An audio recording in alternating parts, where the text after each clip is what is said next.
En 2026, toute la France est occupée par des accros du smartphone. Alors, pas vraiment, parce qu'il y a une irréductible gauloise, figurez-vous, qui résiste encore et toujours à l'envahisseur. C'est Elena, à 33 ans. Elle n'a jamais eu de smartphone de sa vie. Et croyez-moi, c'est pas prêt de changer. Et Arnaud, vous l'avez contacté, mais alors, il faudra m'expliquer comment. Un pigeon voyageur. Ah, c'est ça, bouteille à la mer. Alors, je vais déjà commencer à vous donner des chiffres qui sont effarants. Si on en avait besoin, c'est 9 Français sur 10 qui ont un smartphone. Et le chiffre, il monte même à 96% chez les moins de 40 ans. Donc, c'est énorme. Et elle, on l'adore déjà. Elle a 33 ans et elle a décidé de vivre sans. Et ce qui est top, c'est qu'on va vraiment voir son quotidien pour pouvoir s'en rendre compte. Donc, la vie déconnectée dans un monde où la technologie est omniprésente, est-ce que c'est galère ou est-ce que c'est un peu de liberté? C'est un peu des deux. Bonjour. Bienvenue en périphérie d'Orléans. C'est ici, dans ce décor bucolique, qu'Elena vit avec ses 4 colocataires. Alors Elena, première question qui me turlupine. Comment tu fais pour te réveiller sans smartphone? Parce qu'aujourd'hui, on est tous réveillés par ça. Toi, comment tu fais? En fait, j'ai un radio réveil depuis pas mal d'années et c'est assez agréable parce que voilà, je me réveille avec de la musique très douce le matin et ça fait du bien. Au bout de combien de temps après ton réveil, tu consultes ton téléphone? Peut-être c'est au moment de partir au travail, je vérifie qu'il est dans ma poche. C'est pas du tout un réflexe au réveil ou dans ma matinée, mon rituel du matin de regarder mon téléphone. Non, car le matin, Elena se lève en écoutant le chant des oiseaux, boit son café en lisant un magazine, imprime ses billets de train à l'avance pour ses déplacements ou consulte son agenda papier. Et au programme du jour, prendre un café dans le salon de thé d'une amie. Tu la préviens de notre arrivée? Ouais, ça marche. C'est donc ça. Voilà, c'est ça. Alors ça prend plus de temps d'écrire un SMS sur ce genre de téléphone que sur un smartphone? Ça, faut être honnête quand même. C'est encore à touche, donc ça veut dire qu'il faut que je tape à chaque fois 3 fois sur ma touche pour pouvoir écrire un SMS. C'est plus long. Dans mon souvenir, on avait une limite de caractères pour les textos. C'est toujours le cas? Dès qu'un SMS est un peu long, j'ai tendance à le recevoir en plusieurs messages, ce qui peut être un peu compliqué. Donc moi, j'incite aussi les nouvelles personnes que je rencontre à adapter un petit peu leur communication avec moi, éviter les emojis parce que moi, je reçois que des carrés, donc je ne sais jamais ce qu'ils ont voulu me dire par là. Ah elle vient de me répondre, donc on peut se mettre en route. Ok, d'accord. T'oublies pas de prendre ton chargeur avant de partir. Ça dure une semaine sans chargement, ce type de téléphone, donc Ok, bon alors allons-y comme ça. ça marche. Donc là, direction le salon de thé, comment tu vas faire sans GPS? J'anticipe, je regarde d'abord sur l'ordinateur et puis voilà, j'essaie de me rappeler de tête le chemin quand c'est pas très long ou si c'est des trajets un peu plus longs, du coup je me note les grands axes et je me retrouve comme ça. Tu t'es jamais perdu? Alors ça arrive, il faut aussi accepter de se perdre des fois, mais pour ça en fait je le fais à l'ancienne, c'est-à-dire qu'il y a toujours quelqu'un dans la rue qui peut aider. Ça remet de l'humain partout en fait.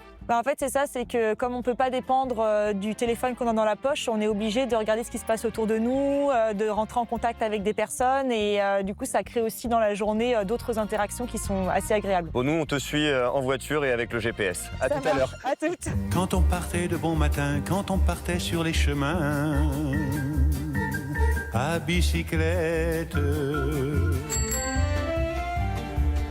Quelques minutes plus tard, Elena pousse les portes du salon de thé de son amie Eléa, un lieu où l'on prend le temps de discuter, de bouquiner ou de participer à des ateliers créatifs.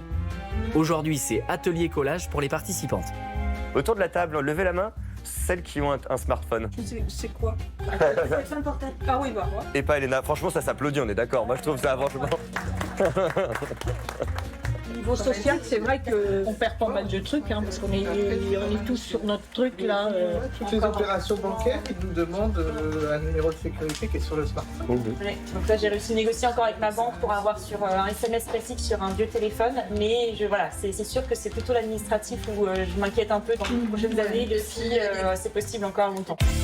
Validation bancaire, QR code, billetterie numérique, Elena résiste encore et toujours à l'envahisseur. Est-ce que c'est devenu un acte militant, finalement, de ne pas avoir de smartphone? De plus en plus, en discutant avec des gens, je me rends compte que ça peut être un exemple inspirant. Au début, les gens étaient plutôt surpris. Il y a quelques années, quand je leur disais que j'avais pas de smartphone, ils disaient mais c'est complètement fou. Et maintenant, c'est plutôt je t'envie. Moi, je me rends compte que en fait, je suis un peu addict. J'aimerais bien passer moins de temps sur les écrans. Donc, je me dis malgré moi, en fait, d'une certaine manière, c'est devenu un peu une revendication de dire qu'on pouvait vivre sans, de manière un peu plus, on va dire, déconnectée, calme, dans le lien humain, plutôt que derrière son écran. J'ai quelque chose à te montrer. Ouais. Pas de jugement, hein. Voici mon temps d'écran. J'ai le droit de dire le montant ou... Ah bah si, bien sûr, ouais. Ouais, on est à 14h30 en une journée, c'est ça? ça veut dire qu'il y a 10 heures de ta journée où tu n'es pas sur un écran. Et si tu comptes déjà 8 heures de sommeil, il te reste en gros réellement 2 heures sans écran par jour, c'est ça? C'est bien, ok, cool. C'est très spontané, mais... Il y a jugement. Hein.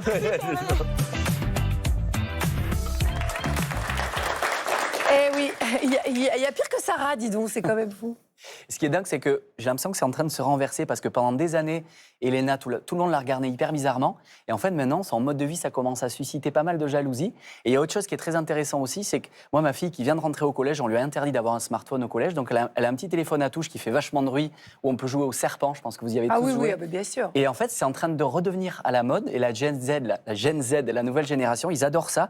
Ils appellent ça les téléphones idiots. Mais ils veulent tous avoir un téléphone à clapper. Et à tel point que les ventes, elles explosent en Europe et aux États-Unis. Donc, on Ça, a c'est peut-être un plutôt peu une d'espoir. bonne nouvelle. Ouais, Voilà. voilà, là. Et Ilios, pendant le sujet, je crois que vous avez un coup de gueule à passer. Alors, moi, ce que je trouve qui est frappant, c'est la culpabilisation des individus qu'on a par rapport au téléphone.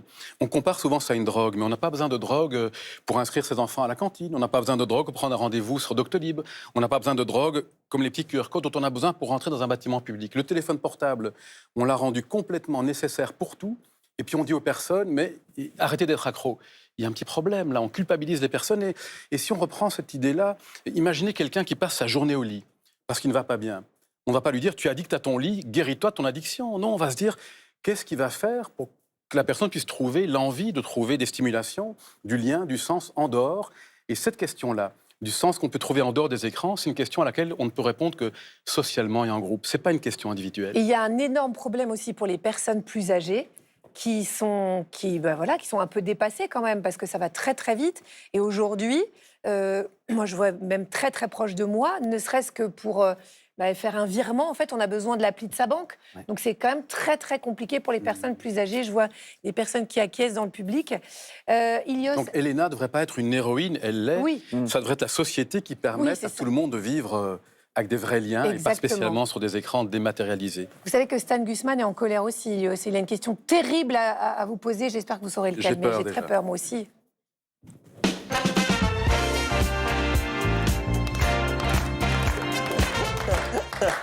Ah, ouais. C'est énorme. Qu'est-ce qui vous MDR. agace aujourd'hui? Qu'est-ce qui se passe? Ça, typiquement ce que je viens de faire. Ah. Voilà, ce que je viens de faire, c'est typique 2026. Vraiment, on fait tout ça aujourd'hui. On est tous devenus des sales gosses mal polis à cause de notre smartphone. Regardez, à cause de lui. J'ai donc voulu comprendre comment notre smartphone a ruiné en quelques années toute l'éducation de nos parents. Et sachez que ces nouvelles formes d'incivilité numérique portent un nom. On appelle ça le phubbing. Phubbing, c'est la contraction de snobbing et phoning. En gros, on snobe les autres sans vergogne, matin, midi et soir, encore une fois à cause de lui. Chez le commerçant, par exemple, on passe sa commande en poursuivant sa discussion téléphonique. C'est imblairable. Au taf, votre collègue hoche la tête en réunion en likant la photo du chien de sa voisine. Vous interrompez même la confession d'un ami qui vous parle de sa séparation douloureuse pour rire à une story de chat lolilol. Voilà ce qu'il reste de nos relations sociales. Rendez-vous compte, nos discussions humaines sont devenues moins intéressantes qu'une notification. Et le pire, c'est qu'on en a conscience. 90% des Français reconnaissent manquer de respect aux autres à cause du smartphone, mais continuent de le faire sans complexe. En fait, avant, couper quelqu'un, c'était mal poli.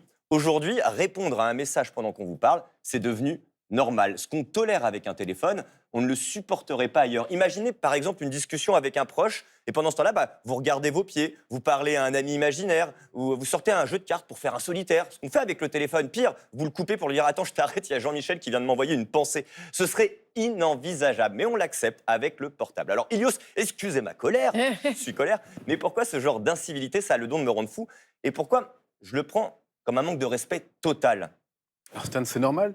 Parce que vous êtes un animal social, comme nous toutes et nous tous. Et donc, en tant qu'animaux sociaux, les liens sociaux ont toujours été essentiels. On a ce même système et vous prenez à raison ceci pour du rejet. Et on sait que les zones qui sont impliquées dans le rejet social sont très très proches de celles qui sont impliquées dans la douleur physique. Et donc, c'est une vraie douleur que de se sentir rejeté par une autre personne. Et vous l'avez très bien expliqué, le problème, c'est une question de normes, en fait. Aujourd'hui, on a des personnes dans une entreprise, un responsable, qui va accueillir quelqu'un, qui va être dans une réunion avec la personne et qui va être sur son ordinateur en même temps. C'est complètement fou, les normes ont changé. Et pire que ça, c'est contagieux. On est ensemble, on parle, quelqu'un va prendre son téléphone et faire ce phubbing, et directement, ça va ouvrir le fait que d'autres le fassent. Et pour finir, plus personne n'est vraiment présente. Et sans présence, il n'y a pas de vie. Oh, c'est beau, on peut l'applaudir. Ouais. Quel Ilios. philosophe. Ça va mieux? Ça va mieux, je me Il sens. vous a calmé? Vraiment, je suis pas susceptible, je suis normal. Bravo, Ilios. Hein, franchement, vous avez réussi à le calmer.